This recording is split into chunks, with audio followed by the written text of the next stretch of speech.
Uma pergunta que se impôs na conjuntura brasileira das últimas semanas para milhões de pessoas é sobre quem está mais certo ou mais errado entre o presidente Jair Bolsonaro e o ex-juiz Sérgio Moro. Nós queremos responder de forma muito tranquila e direta essa pergunta. Ambos estão errados.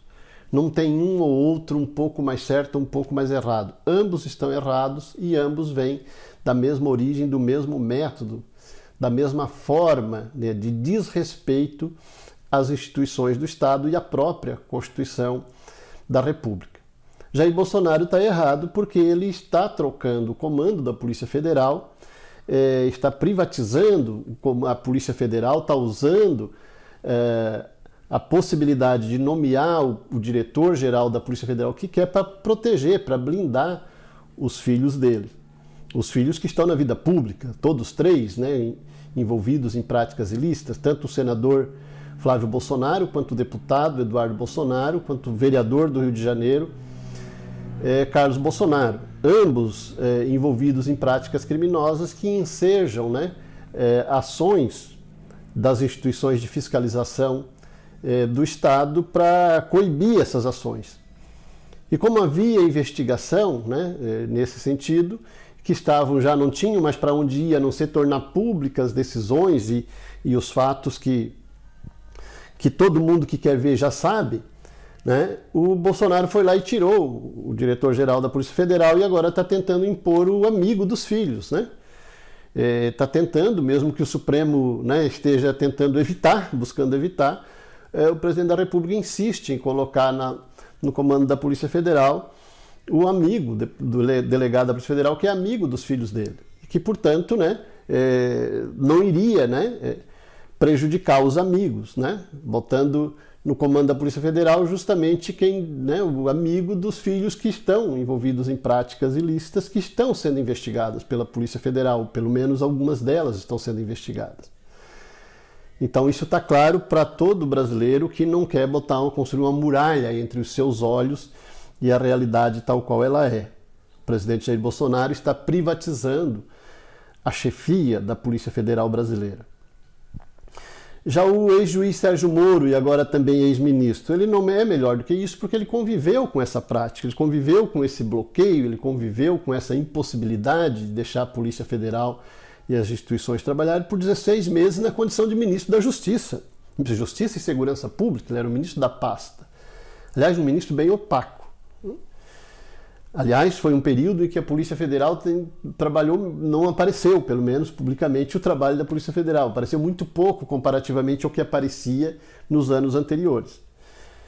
Então, o Sérgio Moro conviveu com isso durante 16 meses na condição de ministro, mas antes disso ele já tinha essa prática política. Como juiz em Curitiba, como juiz federal em Curitiba, né, em aliança, em relação com o Ministério Público Federal em Curitiba, também usavam a Polícia Federal, usavam essas instituições, setores do Ministério Público Federal, setores do Poder Judiciário Federal e setores da Polícia Federal para realizar os seus objetivos políticos.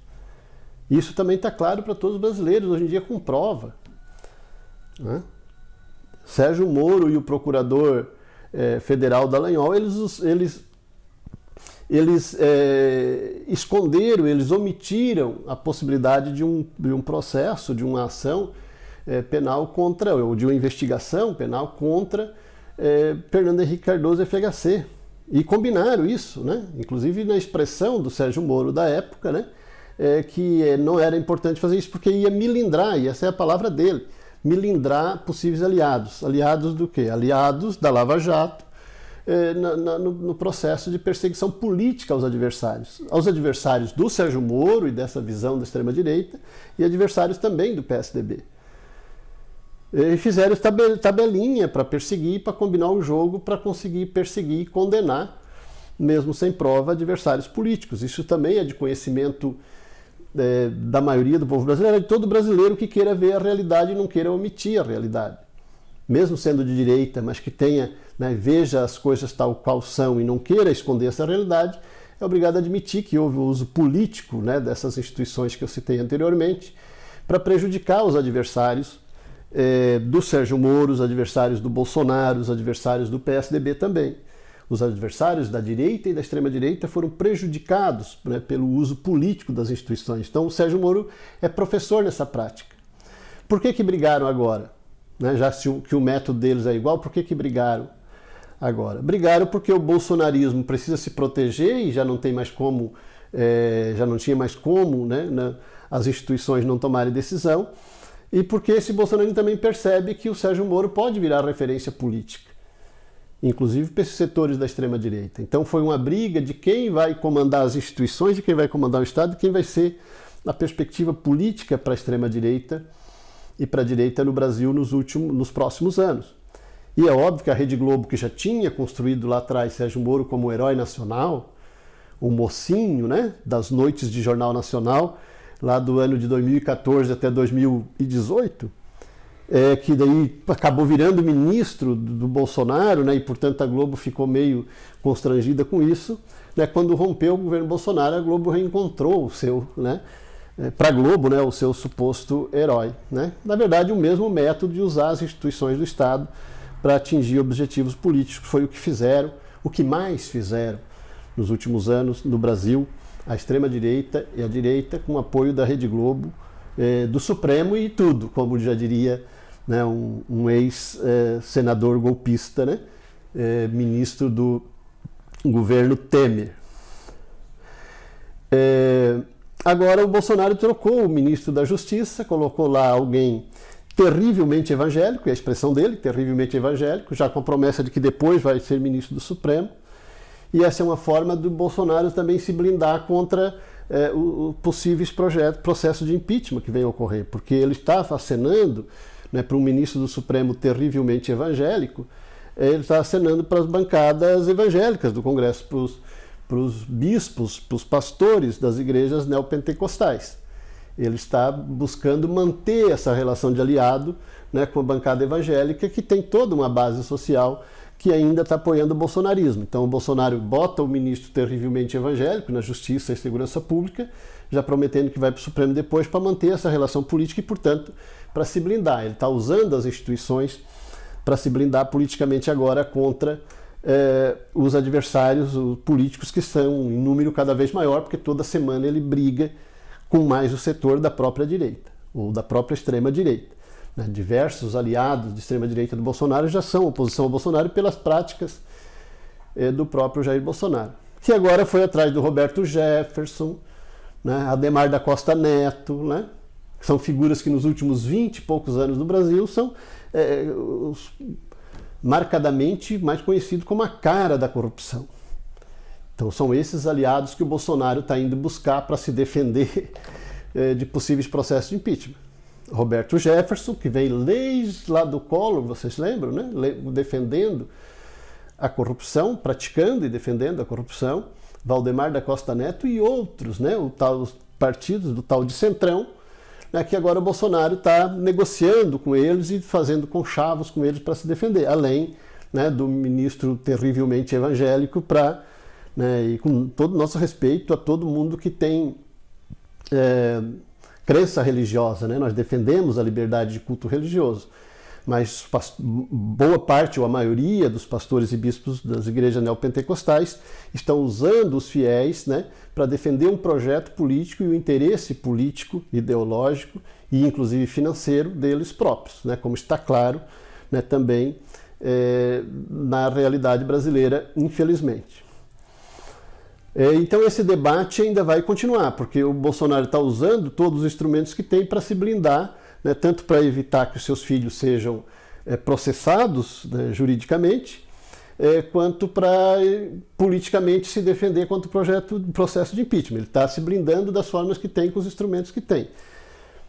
Nós nunca tivemos uma polícia tão política quanto nós vamos ter agora no próximo período. E isso está claro, por mais que faça um discurso negando, que busque ali alguns termos, né, que parece ser republicano, está claro o objetivo, é transformar as instituições brasileiras, e especialmente a Polícia Federal, numa polícia essencialmente política, que esteja a favor não só de um projeto político de extrema-direita, de um clã, de um setor, né, de uma família, inclusive,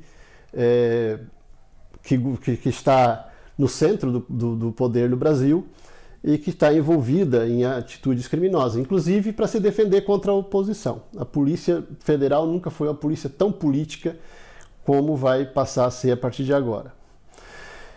No aspecto da relação do governo Bolsonaro com a pandemia do coronavírus, né? Continua o mesmo ritmo. O Bolsonaro é o principal adversário que o povo brasileiro tem na sua luta contra a crise sanitária. Né? Bolsonaro é um militante, ele não é só negligente, né? Ele é militante impertigado, né? Da causa de tornar o povo brasileiro mais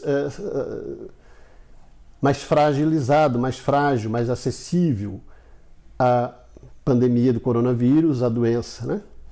Ele está fazendo uma guerra contra o isolamento desde o começo da pandemia. E parece que, infelizmente, ele está vencendo, né, essa guerra. Ele conseguiu aliados, trocou um ministro, colocou um ministro ali que é igual a ele.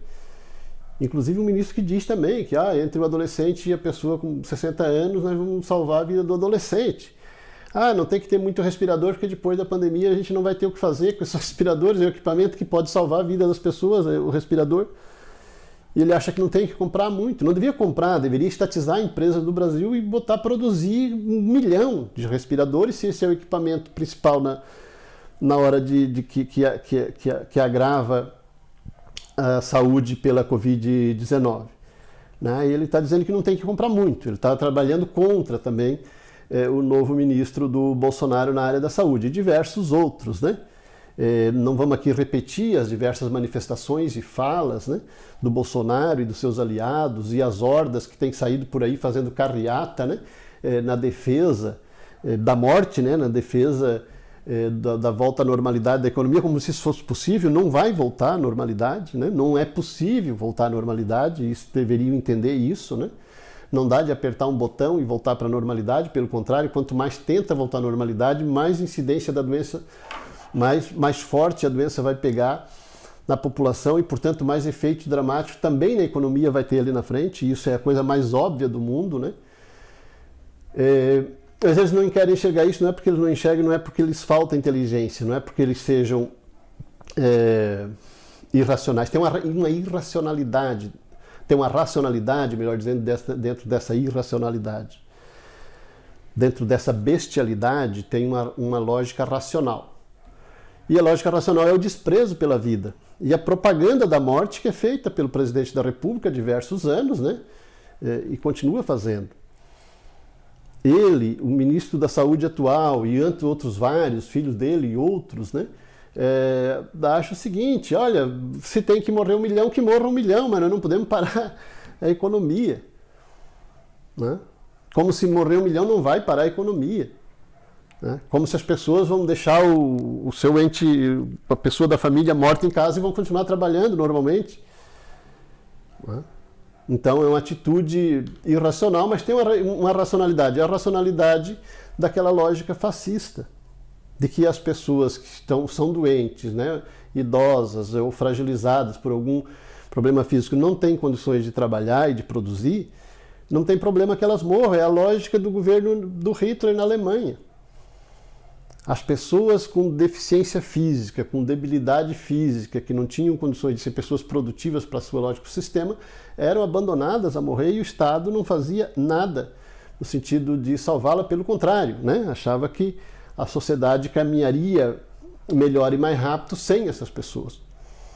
E é essa lógica, eles não dizem, não vão dizer, mas é essa lógica que está embutida, né, no governo Bolsonaro, quando sai com essas frases assim que parecem inacreditáveis, né? No dia anterior a gente não imaginava que o presidente da República pudesse dizer "e daí?" diante do fato que já temos mais de 5 mil mortos, chegando a 6 mil. A cada dia mais pessoas morrem no Brasil. Infelizmente, né, desgraçadamente, o Brasil caminha para daqui a alguns meses ter ultrapassado os países mais avançados da Europa em termos de mortes pelo coronavírus. Óbvio que não é o que a gente quer. Óbvio que isso é uma desgraça. Mas pela postura do governo federal e pela claudicância da maioria dos governos estaduais que estão cedendo às pressões dos empresários, dos grandes empresários, eles estão produzindo esse efeito. Não é e daí, presidente da República. Esse daí, a postura do presidente da República, a militância do presidente da República e de todos os seus aliados nessa causa, é que tem provocado essas mortes.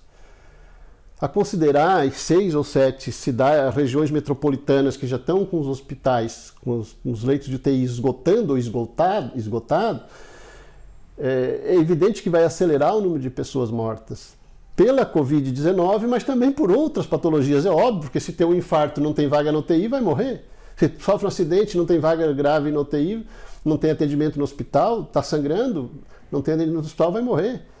Então eles estão trabalhando, são militantes da morte, eles são os aliados da morte, os aliados do coronavírus, os aliados da Covid-19 para matar o povo brasileiro, ou matar uma proporção do povo brasileiro, né? Nesse discurso de que a economia não pode parar. A economia vai parar. Quanto mais grave ficar a situação sanitária, mais a economia vai parar e não tem como fugir disso. Para enfrentar essa realidade, nós precisamos construir um projeto novo, né? É preciso reorganizar os setores populares da sociedade brasileira, as bases sociais, né, do povo brasileiro, a classe trabalhadora e todos os setores oprimidos da sociedade brasileira se reorganizar, né, em torno de um projeto de soberania popular e de soberania nacional, para apresentar, para construir, para criar uma nova unidade, uma unidade popular, uma unidade do povo brasileiro, das bases da sociedade, da classe trabalhadora e dos outros setores sociais oprimidos, para construir um projeto novo para a sociedade brasileira. Contra o bolsonarismo, o governo precisa ser derrotado o mais rapidamente possível, né? Mas também não tem outro projeto da direita que possa defender a sociedade brasileira que não a própria sociedade, que não o próprio povo. É preciso um projeto novo, um projeto com hegemonia popular, com hegemonia da classe trabalhadora, um projeto de soberania nacional, um projeto de desenvolvimento, de distribuição de renda e de construção da justiça social no nosso país. E esse projeto precisa ter uma estratégia socialista para poder realizá-lo. Era esse o vídeo de hoje. Se você gostou, a gente pede para repassar para todos os seus contatos, fazer o debate, se inscrever no nosso canal, dar apoio para esse trabalho, né, inteiramente militante que estamos fazendo. Um grande abraço e seguimos na luta.